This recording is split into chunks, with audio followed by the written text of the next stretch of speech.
The United Nations Secretary General is facing fierce backlash and calls for his resignation after this shocking accusation against Israel yesterday. It is important to also recognize the attacks by Hamas did not happen in a vacuum. The Palestinian people have been subjected to 56 years of suffocating occupation. They have seen their land steadily devoured by settlements and plagued by violence, their economy stifled, their people displaced, and their homes demolished. Their hopes for a political solution to their plight have been vanishing. That was the Secretary General for the entire UN, accusing Israel of oppressing Palestinians. The Israeli Minister of Foreign Affairs fired back. Mr. President, Minister of Foreign Affairs, members of the Security Council, as we meet here today, young babies, children are held in Gaza. This is beyond imagination, a living nightmare. Ofri, 10 years old, Avigail, 3 years old, Maya, 17 years old, Raz, 4 years old, Aviv, 2 years old, Ariel, 4 years old, Kfir, little Kfir, only 9 months, Yuval, 8 years old, Ofir, 17 years old. There are just a few of the many children and babies that have not seen evil. They have not caused evil, but they are victims of evil. These kids witness horror which cannot be described by words. Mr. Secretary General, in what world do you live? Definitely, this is not our world. Now, the UN Secretary General did respond again, and he said, quote, "I am shocked by some misrepresentation of my comments as if I was justifying acts of terror by Hamas. This is false," he said, and it was the opposite. Brooke, what are your thoughts?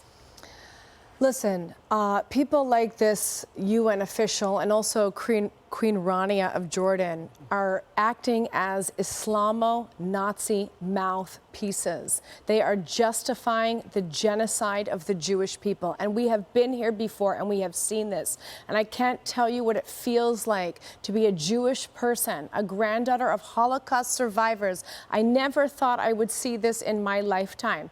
And by the way, they're not just justifying it. The United Nations is working with Hamas to abuse Palestinian children.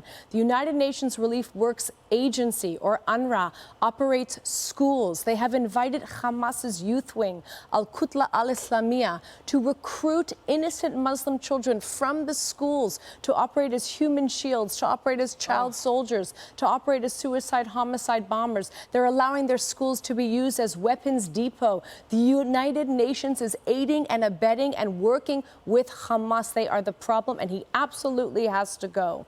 We have tape of Queen Rania, who denounced the West for standing with Israel. Watch.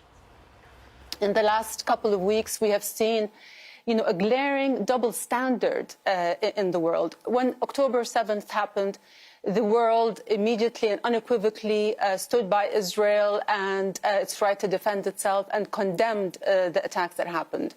But what we're seeing the last couple of weeks, we're seeing silence in the world. Countries have stopped at just expressing concern or acknowledging the casualties, but always with a preface of declaration of support for Israel. And, are we being told that it is wrong to kill a family, an entire family at gunpoint, but it's okay to shell them to death? I mean, there is a glaring double standard here. And it is just shocking to the Arab world. The silence is deafening, and to many in our region, it makes the Western world complicit, through their support and through the cover that they give Israel, that it is just its right to defend itself. Many in the Arab world are looking at the Western world as not just tolerating this, but as aiding and abetting it. And this is just horrendous, and it's deeply, deeply disappointing to all of us. This is the greatest gaslighting, victim blaming in history. And I want to go back a little bit in terms of Queen Rania. Jordan is holding these so-called Palestinian Arabs as second-class citizens in refugee camps for dozens of years. That's right. Who is she to talk about civil rights? First, they took our slave name, okay? Jews were named Palestinian by the Roman occupier. We were named it after our enemies in the biblical times, the Philistines. They took our slave name. Then they told us that Jews are not from Judea. If Jews are not from Judea, I don't know where we're from. Then they're telling us our mere presence, homes, families in Judea is a provocation for violence. And now they're telling us that when we came out of Gaza, they established their Islamic state of Gaza. We gave them a state that they're under our occupation, and therefore it justifies killing innocent Jews. This is Nazi talk. And I'm so grateful, I have to say, to be here on this couch, to have the moral clarity and to be on Fox News, because you are leading in the moral battle against this evil. We are dealing with pure evil right now. We're honored to be here with you today, Brooke. Thank you for your voice. It's so important. Ari, what do you make of this? Two things. One, on Queen Rania, let me remind her that when ISIS attacked and beheaded and burnt alive in cages Jordanians, it was King Abdullah of Jordan who said he personally was going to fly fighter jets in to bomb ISIS. So what about the hypocrisy then, Queen? As for the United Nations, Right. not only was he wrong about Israel, he's wrong about the history in the region. If you want to look at the big picture of peace, there's one central fact. Every nation that ever sought peace, every nation or people that ever sought to make peace with Israel, found in Israel a ready, willing, and able partner that made peace. Egypt reached out under Anwar Sadat to make peace. Peace was made. Jordan, under King Hussein, reached out to make peace with Israel. Peace was made. The United Arab Emirates, Bahrain, Morocco, Saudi Arabia on the verge. You know why peace hasn't come to the Middle East? Because the Palestinians don't have a leader who was willing to engage with Israel, to engage in peace. If they did, peace would have been made, just as it was with Egypt and Jordan and everyone else. There's no such thing as a Palestinian peace movement. Where are all the pro-democracy rallies? Where are all the rallies against Hamas? They don't exist. And Kaylee, you know, for those that argue about misrepresentation or representation or intimation of the comments of the Secretary General, the facts do not lie, which is that the United Nations over and over again has actually condemned and found violations by Israel in human rights, and yet has been mute the entire time since its inception on all of the atrocities and all of the human rights violations committed against Israel. They are stunning in their anti-Semitism. Yeah, you can't have it both ways, Mr. UN Secretary General. You can't in one moment say, I don't authorize violence against Israelis, and then in the next moment say, this did not happen in a vacuum. Now, what's this? Babies being burned alive, a pregnant woman being sliced open, her baby on the ground next to her being shot.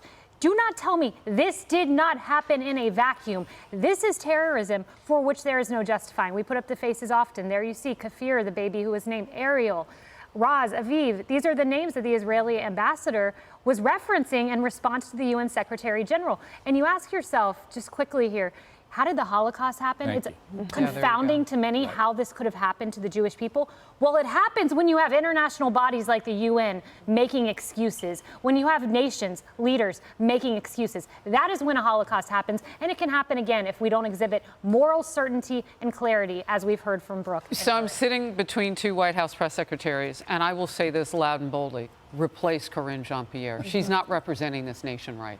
And she's not representing the people that we as a nation put in the White House correctly. Because I'll tell you what, either one of you would have responded to what the UN Secretary General had said. It would have been part of your remarks. That can't and it's on U.S. soil that he's saying this. That can't happen. Look, we sat out so late in World War II, didn't get in until the Japanese hit Pearl Harbor. We sat out late and millions of Jews died in between the time that we were being you know, kind of, well, we want to be separate from the world. That's a foreign war. It doesn't, as long as we make ourselves defensively strong at home, we don't need to get involved. But we did. And we do now. And we stand with you. You are not alone. Thank you. We particularly stand with you because you are not alone. Amen. And we want you so to know much. it. The White House speakers are proxies of the commander-in-chief. I argue replace the commander-in-chief. You know, not to bleed topics from the first block, Well, but when we these two talk weren't. about the deterrence They're and sentient signal beings. when we talk about the deterrence that this administration has been trying to send, you think about our president who keeps just saying, don't. The point is, or what? That is what Hamas is saying. They are saying, or what?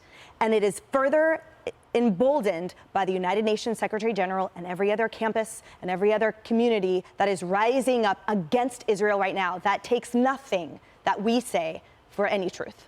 Hey everyone, I'm Emily Campagno. Catch me and my co-hosts Harris Faulkner and Kaylee McEnany on Outnumbered every weekday at 12 p.m. Eastern, or set your DVR.